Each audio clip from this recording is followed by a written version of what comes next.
Welcome back to the workbench. In the last episode, I focused on getting the majority of the painting done and those decals applied. Today, in episode 4, I'm going to be creating the engine for the Hellcat. And yes, it does require its own video because there's quite a bit to do. Hello everyone, I'm Matt, this is Model Minutes, and join me on the workbench today as I continue my build of the 1/24th scale Airfix Grumman Hellcat. Let's get into it.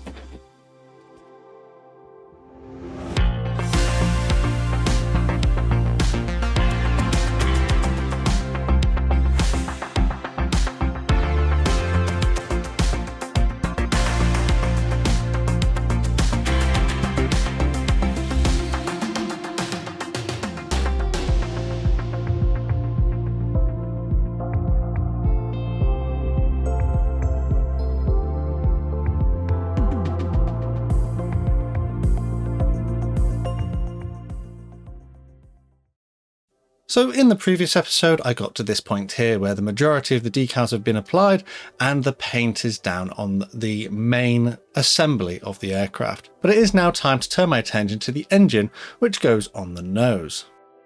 I'll put a list of products I used during this section of the build up on the screen now to give you an idea of the kind of things you might want to go and get if you fancy having a go at this for yourself. But as with the majority of the build so far, I'll be constructing this in very similar manner.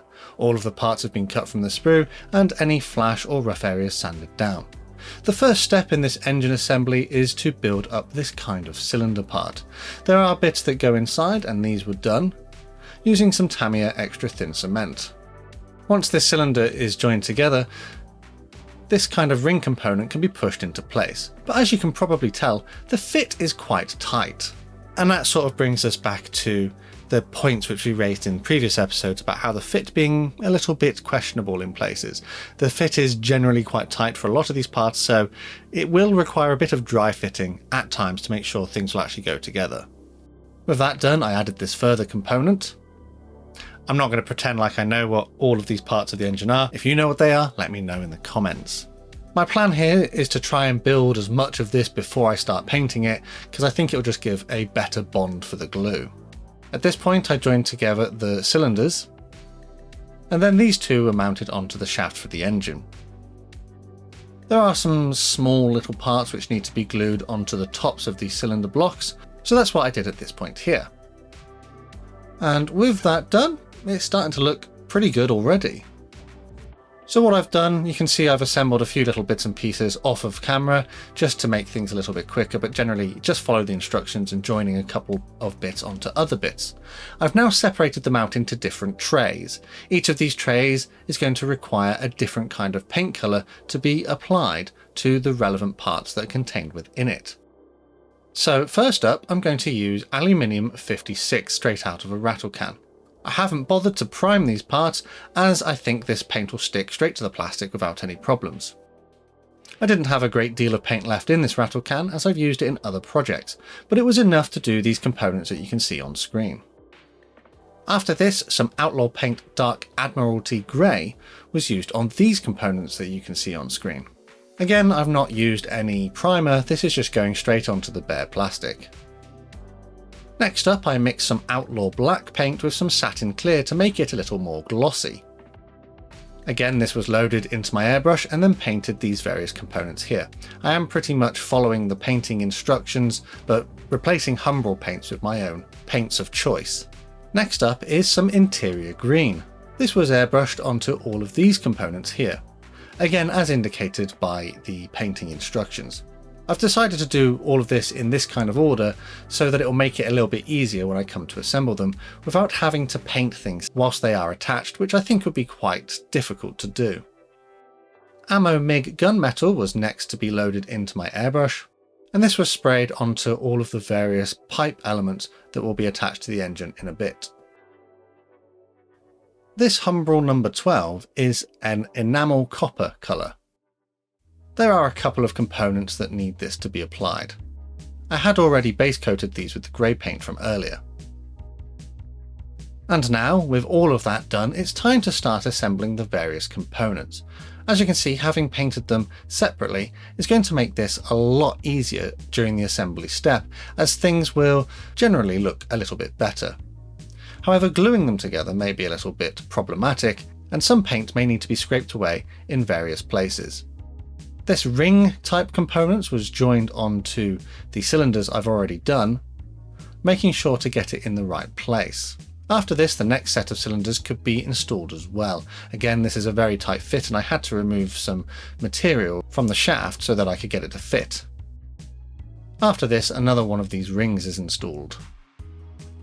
The propeller mount can be inserted into this component here, and provided you don't glue it into place, it should allow the prop to spin freely. This kit can actually be motorized using a motor, and parts are included to accommodate that. However, I've decided that I won't bother with that, and instead this should be free to rotate by hand. That part I painted copper can now be installed into its correct place.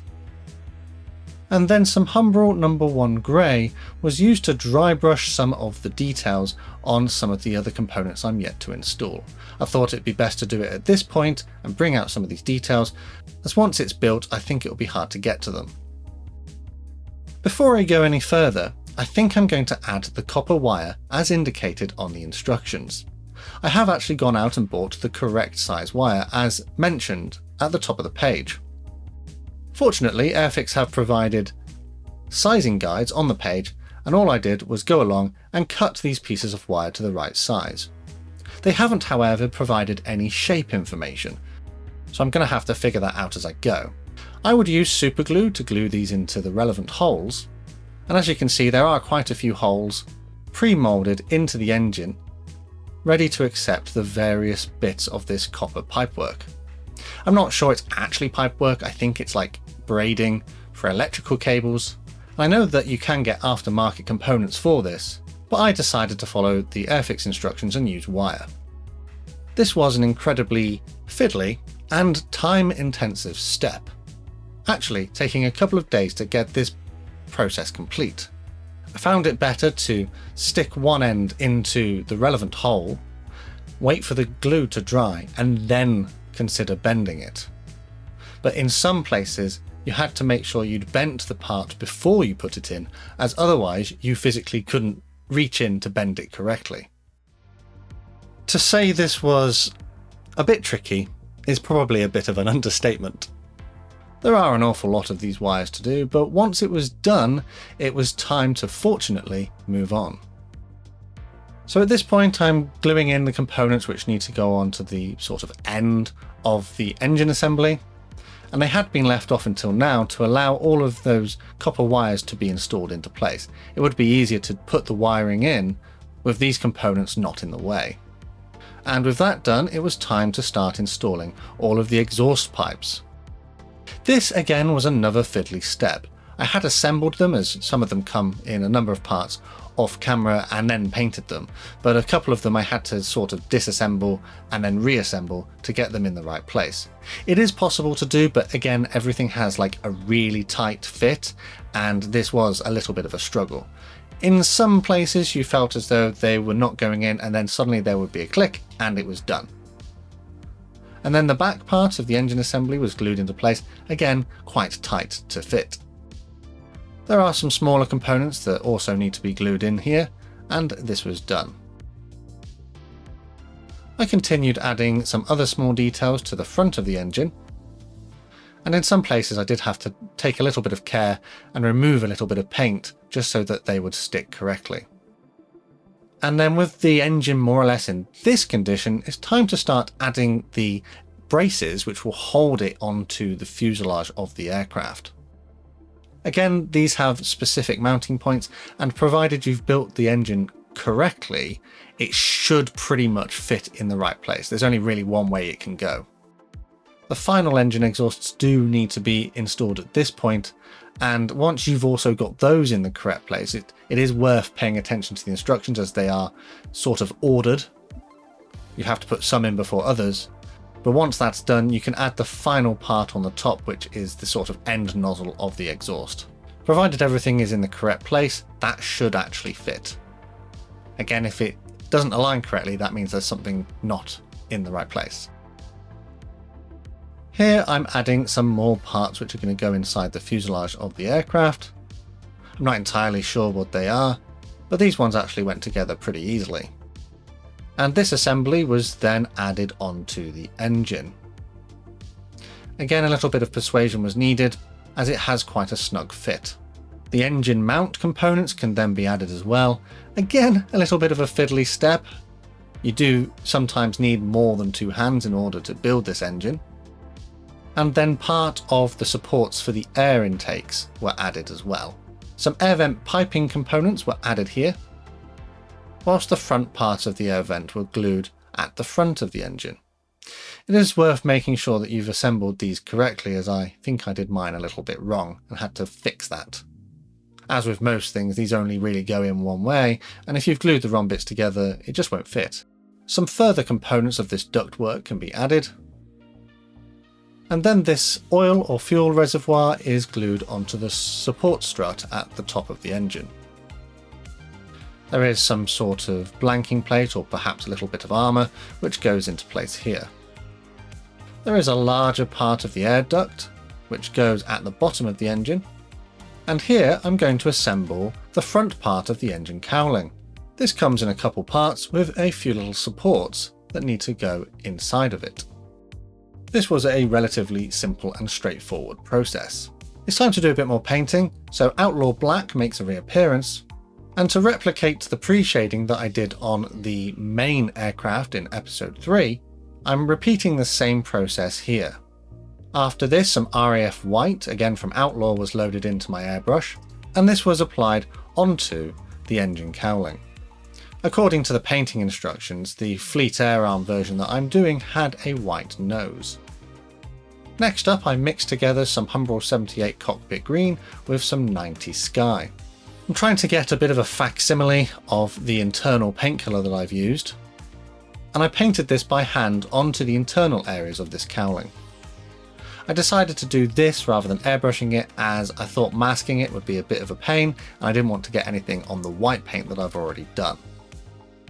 The lower portion of the air intakes on the cowling, however, were painted purely with the 90 Sky, as that should match the lower side of the aircraft. And then with that done, this was added onto the engine assembly.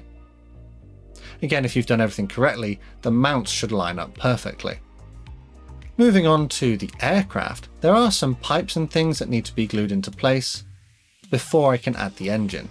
The holes for these are quite clear, but this was a fiddly step as nothing really seemed to want to align, and it took a bit of persuasion to get them in the right places. With that done, there were a couple more components which I've already painted the correct colours, which were glued into place. This part in particular operates the vents on the bottom of the aircraft. And then this other part of the air duct, which should line up with the engine imminently. And speaking of lining up the engine, it's now time to install it. This, again, provided you've assembled it correctly, should line up with all of the relevant mounting points. It was a bit tricky to get it lined up and get it into those holes, but it is doable. And that's it. That's how far I went with this part of the build. As you can see, the engine has quite a lot going for it, even as a simple out-of-the-box kind of build. I think that I will leave some of the panels that go on the engine off so that we can see this engine detail. I think having painted the engine parts separately has really helped make it look a little bit better, rather than trying to glue everything together and then paint it all in one go. I'm just having a quick look through my notes in here, and again, I haven't really mentioned a great deal, however the fit has cropped up. I've mentioned the fit a couple of times here, and the wiring, it says took 2 days and was very fiddly, and the gunmetal pipes took a while, and the fit did need force at times to get them in the right place. To be honest, I'm pretty happy with how this is making progress, and I think I could probably apply some weathering to this in a later episode, so make sure you stay tuned for that. In episode 5, which is coming up next, I will be working on the remainder of the build and getting it into a mostly finished condition. So I hope to see you for that one. As always, I'd like to give a quick shout out to my Model Club members for the extra support they give the channel. Massive thanks to these guys on screen. If you'd like to join them or support the channel in other ways, full information is below the video. If you'd like to support the channel for free, subscribing with notifications turned on will mean you never miss a modelling upload. Finally though, from me on the workbench, the last thing to say is a massive thank you to you for watching this one, and I'll see you here again soon.